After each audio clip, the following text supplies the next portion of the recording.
Pemirsa, pada H-2 jelang Hari Raya Idul Fitri, aparat TNI dan Polri melakukan sidak penyekatan jalur mudik di Jalan Lintas Sumatera Utara, Desa Sukamandi Hilir Pagar, Merbau Deli, Serdang, Sumatera Utara. Hasilnya petugas penjaga penyekatan memutar-balikan puluhan kendaraan yang hendak mudik maupun membawa penumpang dari arah kota Medan. Anda lihat pemirsa, inilah suasana H-2 jelang Hari Raya Idul Fitri, di mana personil gabungan dari unsur TNI Polri dan Muspida Kabupaten Deli Serdang melakukan sidak di posko penyekatan mudik guna memperketat penyekatan mudik dan juga pengamanan wilayah menjelang akhir bulan suci Ramadan. Satu persatu kendaraan diperiksa, baik itu supir maupun penumpang, dan diminta untuk menunjukkan surat jalan dari pemerintah setempat, kemudian juga surat bebas COVID-19.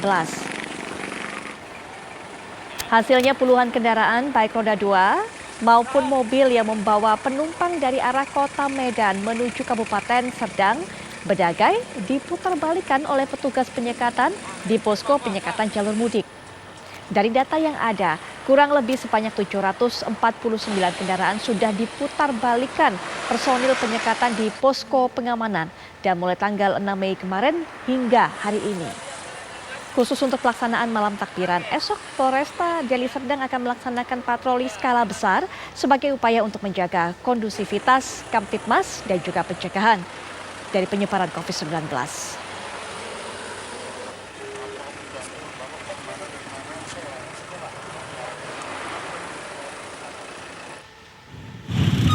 Dua hari menjelang Idul Fitri juga kita lihat ini ribuan pemudik padati ruas jalur utama Pantura, Kota Cirebon, Jawa Barat.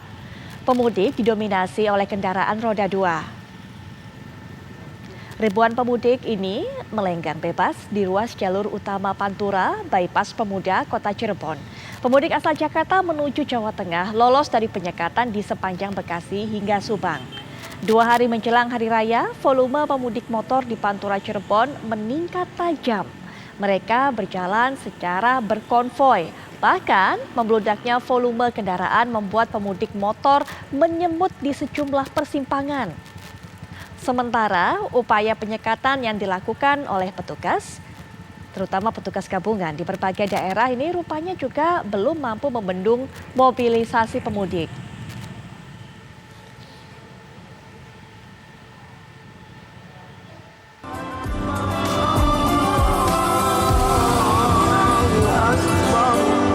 Didukung oleh Sudah ada larangan untuk mudik yang diberikan oleh pemerintah mulai 6 Mei kemudian berlaku sampai 17 Mei. Tapi kalau kita lihat masih banyak juga warga ini yang nekat untuk melakukan mudik perjalanan antar kota. Kita akan coba pantau bagaimana di Pelabuhan Merak, ada rekan kami Akhir Nasution, dan juga tentunya di Cikopo ada rekan kami Christopher. Kita akan ke Pelabuhan Merak dulu. Akhir, seperti apa kondisi di sana? Apakah masih banyak juga pemudik yang nekat? Kemudian juga bagaimana petugas penyekatan ini berjaga-jaga di sana? Ya, memang untuk menuju Pelabuhan Merak Banten ini untuk melakukan penyeberangan ke Pelabuhan Bakauheni masih ditemukan oleh petugas penyekatan yang berjaga khususnya di posko menuju Pelabuhan Merak Banten ini. Kalau kami pantau data yang terbaru ada sekitar 60 kendaraan yang diputar balik, di mana ini terdiri dari kendaraan roda 2 sebanyak 34 kendaraan dan 22 kendaraan bermotor. Nah, memang ini kendaraan-kendaraan yang diputar balik ini tidak memiliki syarat yang telah ditetapkan oleh pemerintah, yaitu surat perjalanan dinas atau surat keterangan yang menerangkan keperluan yang esensial dari kepala desa maupun lurah, serta surat negatif COVID-19. Kalau kami pantau malam hari ini di checkpoint terakhir di Pelabuhan Merak Banten ini memang masih ada belasan warga yang masih mencoba untuk melakukan penyeberangan. Tentu mereka tidak serta-merta bisa dapat langsung menyeberang menuju kapal karena mereka harus terlebih dahulu melewati checkpoint terakhir, di mana di checkpoint terakhir inilah para calon warga, calon penumpang yang melakukan penyeberangan harus terlebih dahulu menunjukkan surat keterangan kepada kepolisian yang berjaga di checkpoint ini. Barulah nanti setelah ditunjukkan kepada pihak kepolisian, setelah diperiksa dan diberikan paraf, baru mereka dapat melanjutkan ke perjalanan untuk menuju Pelabuhan Merak Banten ini. Memang kalau kami tanyakan kepada pihak kepolisian, ada potensi untuk sedikit kenaikan dari jumlah calon warga yang akan melakukan penyeberangan pada H-2 Lebaran ini.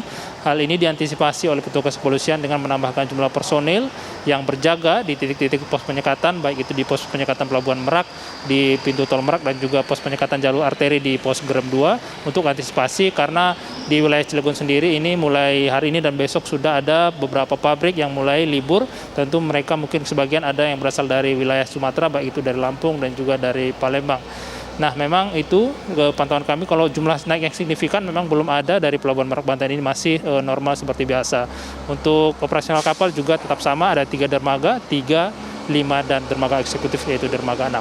Sementara Putri Viola. Oke, Nasution, terima kasih informasi Anda dari Pelabuhan Merak. Selanjutnya kita juga akan melihat bagaimana di Cikopo, Christopher, apakah ada juga pertambahan personil untuk bisa membantu dan juga mengantisipasi jumlah pemudik nekat di beberapa pos penyekatan di sana. Ya, selamat malam Putri dan pemirsa. Memang untuk saat ini kondisi lalu lintas di arteri Simpang Cikopo terpantau ramai lancar, di mana memang 2 hari menjelang perayaan Idul Fitri untuk volume kendaraan yang melintas, utamanya melalui gerbang tol Cikampek Cikopo ini semakin menurun. Bahkan dari data yang kami dapat dari gerbang tol Cikampek, dalam hitungan menitnya hanya puluhan kendaraan yang melintas yang biasanya mencapai ratusan, dan ini memang terjadi penurunan sebesar hingga 56% untuk volume kendaraan yang melintas di gerbang tol Cikampek Cikopo yang akan menuju ke arah arteri Simpang Cikopo. Dan memang untuk nantinya jika ada nanti kendaraan yang melintas melalui arteri Simpang Cikopo, nanti juga akan kembali melalui pos penyekatan di Simpang Mutiara Karawang yang akan menuju ke arah Simpang Jomin ke arah Pantura Jawa Tengah. Dan memang 2 hari menjelang pelaksanaan Idul Fitri juga terjadi penebalan petugas di beberapa titik penyekatan yang ada di Purwakarta sendiri, di mana awalnya ada 935 petugas di seluruh titik pos penyekatan yang ada di Purwakarta, dan 2 hari menjelang pelaksanaan Idul Fitri juga dilaksanakan penebalan hingga 114 petugas untuk personil yang ditambahkan untuk mengamankan serta memeriksa seluruh kendaraan yang melintas di sekitar Purwakarta. Apakah memang kendaraan tersebut memiliki izin untuk melintas atau memang tidak dapat memiliki izin untuk melintas, akhirnya kembali diputarbalikkan ke arah Jakarta. Dan untuk di titik yang menjadi antisipasi seperti gerbang tol Cikopo sendiri juga dilakukan penebalan hingga 70 personil untuk memperketat pemeriksaan kendaraan yang melintas dan memasuki wilayah Cikampek Cikopo. Memang dikarenakan ini merupakan salah satu titik antisipasi kendaraan yang akan melintas melalui jalur arteri yang akan menuju ke arah Pantura, Jawa Tengah. Untuk sementara demikian, Putri, kembali ke Anda di studio. Baik, terima kasih Christopher, dan juga sebelumnya dari rekan kami Akhir Nasution yang mengabarkan tentunya dari Cikampek dan juga dari Pelabuhan Merak. Selamat bertugas rekan-rekan. Baik, di penghujung segmen dari Apa Kabar Indonesia malam ini, mungkin Ustadz ada pesan untuk masyarakat juga bagaimana bisa memberikan hikmah tentunya di Idul Fitri kali ini, termasuk juga himbauan untuk masyarakat yang masih nekat untuk mudik walaupun sudah ada seruan dari pemerintah. Iya, terkait larangan mudik ini kita harus memahami semua harus bertanggung jawab. Ya, pemerintah punya etika politik untuk menjaga kesehatan dan nyawa masyarakat.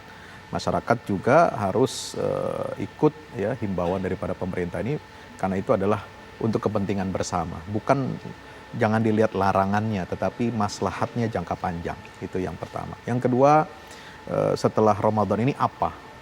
Kita harus istiqomah, konsisten menjaga konsistensi ibadah kita di luar Ramadan. Karena Ramadan ini sebenarnya bukan tujuan, Mbak.